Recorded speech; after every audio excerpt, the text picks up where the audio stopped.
अस्सलाम एवरीवन, मेरा नाम डॉक्टर हिना हारिस है। मैं as a consultant obstetrician and gynaecologist हूँ साउथ सिटी में। This is miscarriage support.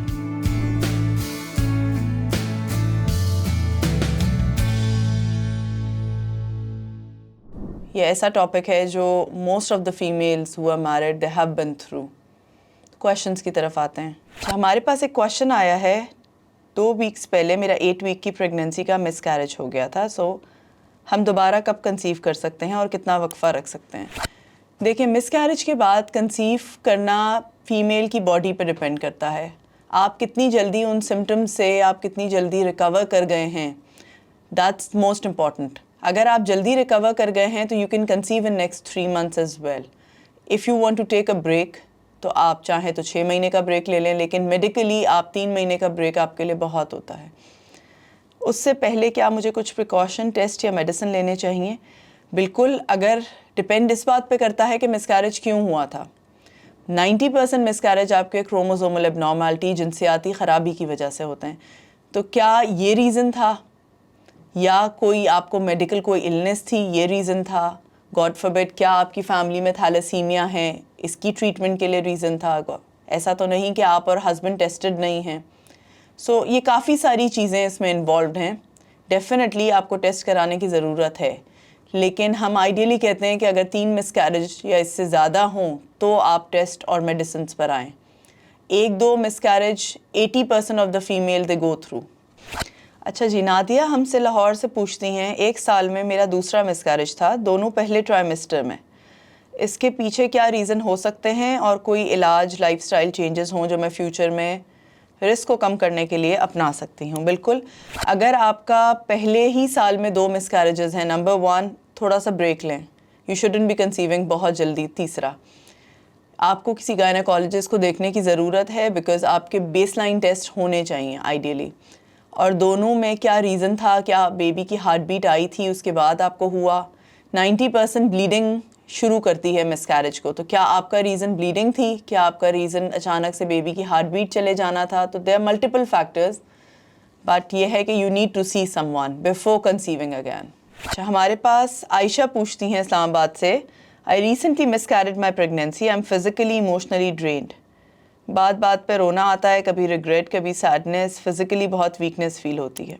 देखिए, मिसकैरेज इमोशनल ट्रॉमा है for a female. No matter you have 6 kids और उसके बाद मिसकैरेज हो या आपका पहला मिसकैरेज हो, miscarriage is always a trauma for a female, emotionally, physically, दोनों लिहाज से। उसमें गिल्ट फैक्टर रहता है, उसमें एक शॉक रहता है फ़ीमेल के लिए, एंड ऑब्वियसली हमारे सोशल ट्रॉमा की वजह से कुछ साइडलाइंस, बहुत सारे कमेंट्स होते हैं जो आपको और ट्रॉमेटाइज़ करते हैं, that a lot of patients come up through. अगर you have miscarried your pregnancy, number 1, please, we need an emotional support system. Especially husbands and especially in-laws, जो भी sideways हैं, they need to be a supportive measures उस दौरान. So make sure that you are going through a healthy lifestyle and healthy system around. Change the environment if you're going through any toxic element, so that you are back again to another pregnancy with a healthier you. rather than कि आपको ये guilt factor लेकर उसको carry on करें, and God forbid the outcome is the same. अच्छा जी, हमारे पास राबिया मुल्तान से हैं, मिसकैरेज के बाद मेरे पीरियड्स इरेगुलर हो गए हैं और मेरे जिस्म में कुछ और चेंजेस भी हैं, क्या ये नॉर्मल है? मेरी मेंस्ट्रुअल साइकिल नॉर्मल होने में कितना अरसा लगेगा? अच्छा, देखें, पीरियड्स मिसकैरेज के बाद अगर आपके इरेगुलर हो गए हैं तो ये बहुत इंपॉर्टेंट है कि आपका मिसकैरेज किस तरह आपका अबॉर्ट हुआ। नंबर 1, क्या आप 80 to 90% पेशेंट्स जिस तरह नॉर्मली नेचुरली खुद अबॉर्ट कर देते हैं after the heart beat is gone या आफ्टर ब्लीडिंग आ जाए, क्या आप नेचुरल वे से अबॉर्ट हुई थी? तो यूजुअली पीरियड्स इसमें रेगुलर नहीं होते। अगर आपने मेडिसिन ली है तो उसकी कितनी डोजेज लेनी पड़ी आपको, कितने मंथ्स का मिसकैरेज था? तो there are multiple factors on that. Usually 3 to 4 months में साइकिल नॉर्मल हो जाती है, and you are back on your normal hormones after miscarriage. Sana हमें पेशावर से लिखती हैं, मैंने सुना है कि stress is a major reason of miscarriage, इसमें कितनी सच्चाई है और कंसीव करने में स्ट्रेस मैनेज करने के लिए कोई इफ़ेक्टिव टिप्स? देखें, स्ट्रेस, आज किसको स्ट्रेस नहीं है? अगर आप एक 5 year old से पूछें तो उसको भी बहुत स्ट्रेस है। So the point is that stress is a major factor for everything detrimental, I would say. तो प्रेगनेंसी खुद एक बहुत सेफ जोन है, प्लीज़ मेंटली रिलैक्स रहें। There are lot of factors जो उस टाइम पे ऑब्वियसली आपको लगता है कि स्ट्रेस के बगैर नहीं हल हो सकते और मैं कैसे इसको साइड पे रखूं, बट स्ट्रेस मैनेज करना आपके अपने हाथ में है। ये कोई डॉक्टर, कोई टिप, कोई मेडिसिन नहीं कर सकती, ये आप खुद कर सकते हैं। What is important for you, that's most working. Mariam Quetta से लिखती हैं, मुझे अगली प्रेगनेंसी में मिसकैरेज से बचने के लिए प्रोजेस्टेरॉन सपोर्ट लेने का मशवरा दिया गया है। Progesterone support is one of the most common treatment जो हम प्रेगनेंसी इनिशियल उसमें मिसकैरी से बचाने के लिए या प्रेगनेंसी आगे बढ़ाने के लिए आपको देते हैं शुरू के 3 मंथ्स में। It's a very common thing, it has no side effect. कुछ लोगों को उसकी वजह से ब्रेथलेसनेस होती है, कुछ लोगों को इरिटेबिलिटी होती है, कुछ लोगों को नौजिया बढ़ता है, but it's one of the best support that you can get. Hina हमें हैदराबाद से लिखती है, मेरे हस्बैंड और मेरी अम्मी मेरे मिसकैरेज के लिए मुझे ब्लेम कर रहे हैं, हालांकि मैंने कोई बदएहतियाती नहीं की। अपने खाने पीने का भी ख्याल रखती थी, लेकिन कुछ समझ नहीं आता। डॉक्टर से पूछो तो कहती हैं ऐसा कॉमन है।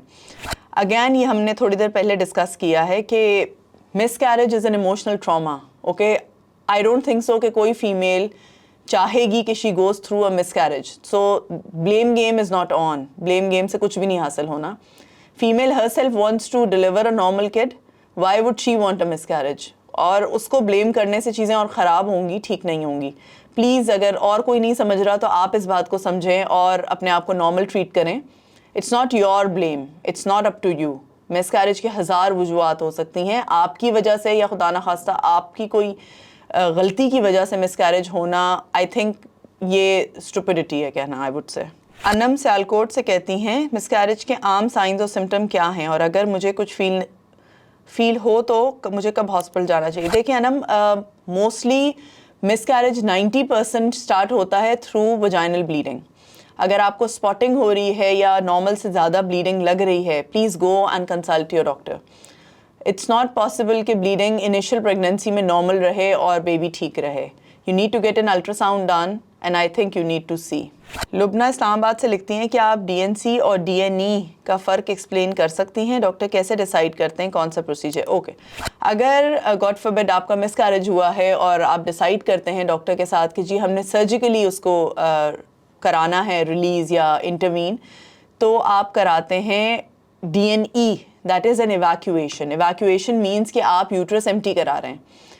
डीएनसी है क्यूरेटाज। ये हम उन लोगों में ज़्यादातर करते हैं जो 50+ हों, जिनको बंद होने के बाद माहवारी ब्लीडिंग स्टार्ट हो गई हो, मीनोपॉज में चले गए हों, या कोई पॉलिप हो, या कोई एबनॉर्मल यूट्रस की लाइनिंग बड़ी हो, तो आपने उसको क्यूरेट करना है। क्यूरेट मीन्स आपने उसको अंदर से लोकल लैंग्वेज में खुरचना है, वो है क्यूरेटाज। मिसकैरेज के लिए हमेशा डीएनई का लफ्ज़ यूज़ होता है।